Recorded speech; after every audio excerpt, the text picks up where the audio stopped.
Guys, तो आज के इस वीडियो में हम लोग कवर करने वाले हैं math class 7th R S Agarwal book से एक्सरसाइज 9A का क्वेश्चन नंबर 12 को। अगर हम लोग क्वेश्चन नंबर 12 को देखें तो यहाँ पे हमें लिखा क्या गया है कि at a particular time of a day, किसी समय की बात की जा रही है, एक दिन को, ठीक है। 7 metre high flag staff casts a shadow which is 8.2 metre long. ये तुम्हारा झंडा है, ठीक है, और कह रहा है कि इसका जो है तुम्हारा शैडो जो है वो बन रहा है 8.2 मीटर लॉन्ग। ये यहाँ से यहाँ तक इसका शैडो बन रहा है और ये 8.2 मीटर का है, ठीक है। जबकि फ्लैग स्टेप देखोगे तो ये तुम्हें 7 मीटर का देखने को मिलेगा, ठीक है। और यहाँ पे हमें कहा जा रहा है कि उसी दिन उसी समय जो है एक बिल्डिंग है जिसका हाइट हमें नहीं गिवन है, बट उसका शैडो जो है वो हमें दिया गया है कि जो हमारा 20.5 मीटर है वो उसका शैडो है, ठीक है। ये मान लेते हैं इतना मीटर दिया है उसका शैडो, और उसका हाइट हमें नहीं मालूम है। तो हमें क्या निकालना है, हमें ये डिस्टेंस सॉरी ये हाइट निकालना है कि उस बिल्डिंग का हाइट कितना होगा।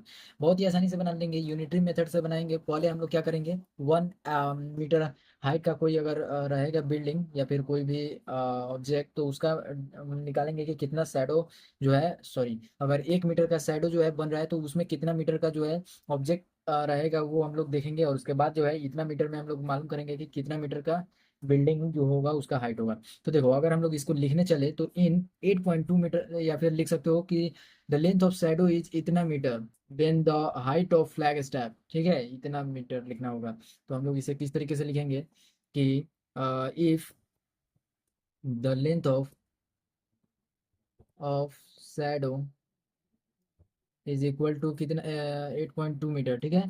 तो 8.2 मीटर रहेगा तो हाइट जो है किसी भी ऑब्जेक्ट का, तो यहाँ पे हाइट ऑफ क्या है, हाइट ऑफ फ्लैग स्टैप है, ठीक है। तो हाइट ऑफ फ्लैग स्टैप ये हमें दिया, कितना गया है, तो ये दिया है हमें 7 मीटर का। तो ये हम लोगों ने 7 मीटर के इक्वल लिख दिया। अब यहाँ पे हमें चाहिए कि 1 मीटर में अगर शैडो रहे तो वो हाइट जो है कितना देगा, किसी भी ऑब्जेक्ट का मान लेते हैं। तो यहाँ पे 7/8.2 हो जाएगा। और यहाँ पे हमें गिवन है कि 20.5 मीटर अगर शैडो का लेंथ है, यहाँ पे उतार लेना सेम सेम, ठीक है। तो हाइट ऑफ बिल्डिंग लिख देना यहाँ पे, हाइट ऑफ, सॉरी यहाँ पे हम लोग सही से लिख लेते हैं, हाइट ऑफ बिल्डिंग। तो हाइट ऑफ बिल्डिंग जब तुम देखने जाओगे तो वो कितना निकल कर आएगा तुम्हारा, तो वो हो जाएगा तुम्हारा 7/8.2। यहाँ पे 8.2 है तो 8.2 लिख दिया, और यहाँ 20.5 कर दिया, ठीक है। अब ये जीरो डेसिमल जो है इसको कैंसिल आउट कर देगा।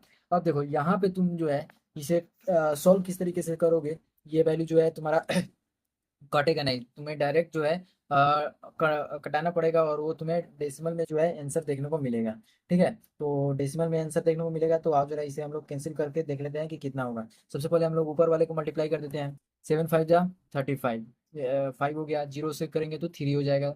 और ये हमारा जो है 7×2 जो है 14 हो गया। तो 1435 जो आया तुम्हारा, ये अगर हम लोग डायरेक्ट डिवाइड करेंगे तो डेसिमल में आंसर आएगा 82 से अगर डिवाइड करते हैं तब। तो ये वैल्यू तुम्हारा जो है 17.5 मीटर का देखने को मिलेगा तुम्हें आंसर। और ये जो है ये हाइट ऑफ बिल्डिंग तुम्हारा निकल कर आ जाता है। तो जो क्वेश्चन नंबर तुम्हारा 12 था, जिसमें कहा गया था कि अगर किसी समय पे 7 मीटर का जो फ्लैग स्टैप है वो हमारा शैडो जब 8.2 मीटर का रहा है तब हो रहा है, तो हमें 20.5 मीटर का अगर शैडो देखने को मिलता है तो उस केस में कितना मीटर का जो है बिल्डिंग का हाइट रहेगा। तो उस केस में सबसे पहले शैडो जो है हमें फ्लैग स्टैप का देखने को मिल रहा था 8.2, तो उसमें हम लोगों को 7 मीटर का फ्लैग स्टैप देखने को मिल रहा था। तो 1 मीटर में अगर देखें तो वो केस में हमें यूनिटरी मेथड से मालूम चलेगा 7/8.2। और यहाँ पे जो है ये वैल्यू हमारा देखने को मिलेगा कितना, ये वैल्यू हो जाएगा 20.5 मीटर में हाइट ऑफ बिल्डिंग कितना होगा, तो ये मल्टीप्लाई कर देंगे। और सिंपल कैलकुलेशन करने के बाद जो हमें मालूम चलेगा कि 17.5 जो है वो मीटर का बिल्डिंग था। तो इस तरीके से तुम्हारा 12 नंबर क्वेश्चन है वो खत्म होता है। और अगला जो क्वेश्चन है तुम्हारा 13 नंबर, उसका लिंक तुम्हें डिस्क्रिप्शन में मिल जाएगा। फिलहाल तुम वीडियो को लाइक कर सकते हो, चैनल पे नए हो तो सब्सक्राइब कर देना। और मिलते हैं अगली वीडियो के साथ, तब तक के लिए बाय।